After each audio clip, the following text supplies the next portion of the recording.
שלום וברוכים השבים לערוץ היוטיוב שלי. אני בר הדדי ואני מאמנת להתמודדות עם חרדה, דיכאון, דה-פרסונליזציה ודה-ריאליזציה. והיום בסרטון אני הולכת לענות על השאלה מתי כדאי להתחיל טיפול בחרדות, בדה-פרסונליזציה ובדה-ריאליזציה.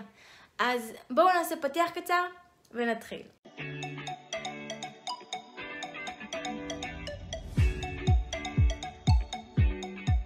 אני זוכרת שכשלי התחילו ההתקפי חרדה, לא הבנתי מה זה בהתחלה. זה היה נראה לי מוזר שזה אולי חרדה, אבל מה קשור חרדה? למה שאני אחווה פתאום חרדה? לא הייתה איזו סיבה הגיונית לזה שזה התחיל פתאום לקרות. וכשהייתי מרגישה את ההתקפי חרדה, אז בזמן ההתקף הייתי אומרת לעצמי שזהו, אני הולכת לטפל בזה, אני חייבת, אני אחפש טיפול ואני אפתור את זה ובלה בלה בלה. ואז כשההתקף היה עובר הייתי נרגעת וחוזרת לעצמי וממשיכה בחיים כרגיל ולא הולכת לטפל בזה. שזו הייתה טעות איומה, כי אחר כך בגלל זה התחילה הדה-פרסונליזציה והדה-ריאליזציה. בעצם החרדה כל כך התגברה שאז הגיעה כבר לתחושה של ניתוק. ואם הייתי הולכת לטפל בהתקפי חרדה ישר, כלומר מקבלת כלים להתמודדות עם החרדה, מבינה מה זה חרדה, לומדת איך לשלוט יותר במוח ובמחשבות שלי, ולא להילחץ ברגע שיש חרדה, או לא להבין למה יש חרדה, אז כנראה שלא הייתי מגיעה למצב הכל כך גרוע שהייתי בו. ואני רואה הרבה אנשים, שעושים את זה. הם מתחילים לחוות חרדה ומזניחים את זה, ואז הם מדרדר. אותו דבר גם לאנשים שחוו חרדה פעם אחת, ואז התחילו לחוות דה-פרסונליזציה ודה-ריאליזציה. מהרגע שזה מתחיל, כדאי לטפל כמה שיותר מוקדם. ממש בהקדם, על ההתחלה. כי ככל שמתחילים לטפל בזה, מוקדם יותר, ככה התוצאות יהיו מהירות וטובות יותר. כי זה עוד טרי, יש עם מה לעבוד, ופשוט צריך כלים וידע כדי לנהל את המוח והמחשבות. במצב של דה-פרסונליזציה ודה-ריאליזציה, ככל שמחכים עם הטיפול, אז המצב הזה הופך לאזור הנוחות של הבן אדם. הוא כבר מתרגל למצב הזה, ואז התהליך שדורש להתמודד עם הפחדים, דורש ממנו לצאת מאזור הנוחות, ואז אנשים בדרך כלל מוותרים לעצמם. חוץ מזה, אנשים שהם בדה-פרסונליזציה, דה-ריאליזציה, הם מתחילים לשנות את החיים שלהם. הם מפסיקים לעבוד, נמנעים ממפגשים חברתיים, מתנתקים מהסביבה, ומפסיקים לחלום על מה הם יעשו עם החיים שלהם. הם שוכחים את המטרות, שאיפות, חלומות שלהם, ואז אין להם איזו סיבה ממשית למה לצאת מהמצב הזה. הם נמצאים במצב הישרדותי. והתהליך שלצאת מדה-פרסונליזציה ודה-ריאליזציה הוא לא קל. הוא דורש כוחות נפשיים, ממש לרצות לצאת מהמצב הזה. ולרצות לצאת מהמצב הזה רק כי הוא לא נעים, זה לא מספיק.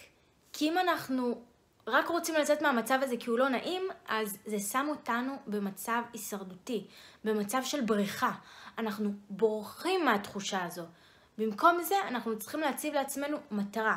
מה אנחנו רוצים. לא מה אנחנו לא רוצים, אלא מה אנחנו כן רוצים.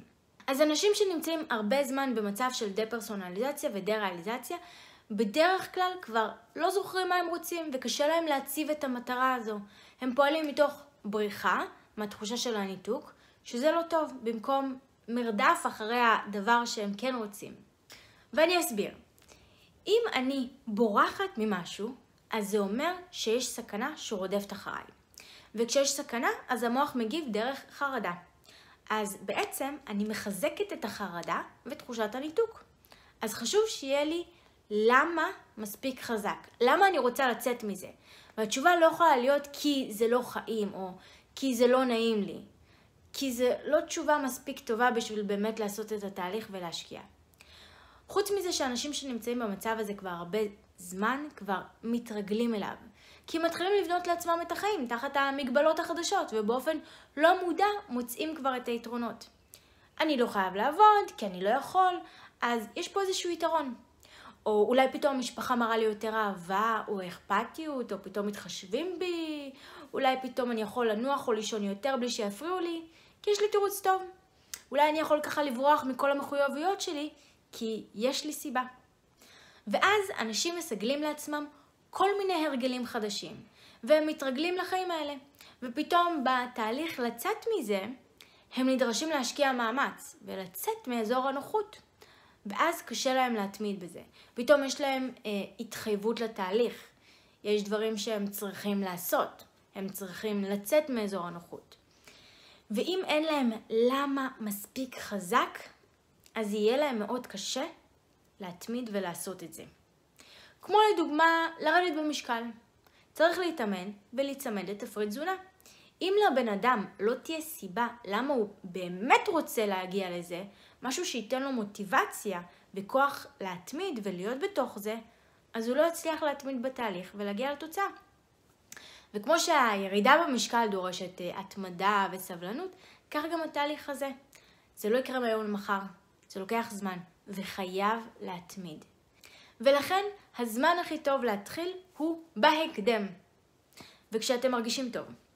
כי אם אתם תלכו לטיפול רק כשאתם מרגישים ממש לא טוב, רק כשאתם בתוך הסבל, אז הטיפול יהיה כמו פלסטר. זאת תהיה עזרה נקודתית לאותו רגע וזהו. צריך לעשות תהליך.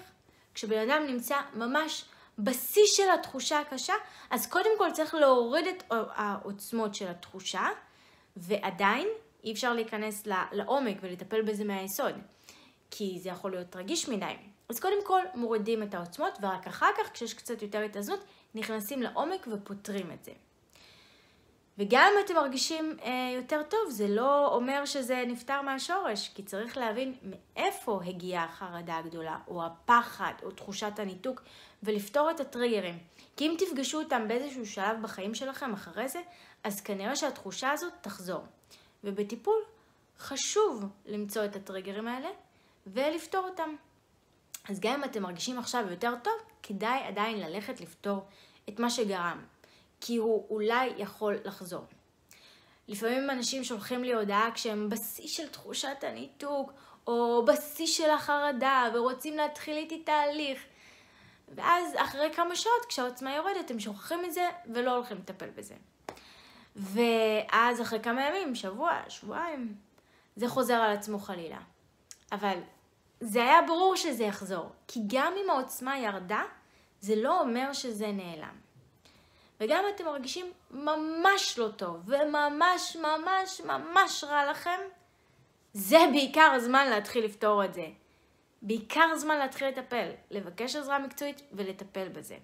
אז נכון, בהתחלה זה יהיה רק עזרה ראשונית, להרגיע ולהוריד את העוצמות. אבל אז יהיה אפשר להיכנס לעומק ולפתור את זה. להבין מה כל כך מפחיד, מה כל כך מלחיץ, ולהתמודד עם זה. אם אתם רוצים להתעדכן בתכנים נוספים בנושא חרדה, דיכאון, דה-פרסונליזציה ודה-ריאליזציה, לחצו הירשם כמנוי. כל יום שאני עולה סרטון חדש בערוץ. אם הסרטון הזה עזר לכם, אז תעשו לייק כדי שיוכל לעזור גם לאחרים, וכתבו לי בתגובות מה חשבתם על הסרטון. ויאללה, נראה אתכם בסרטון הבא. ביי!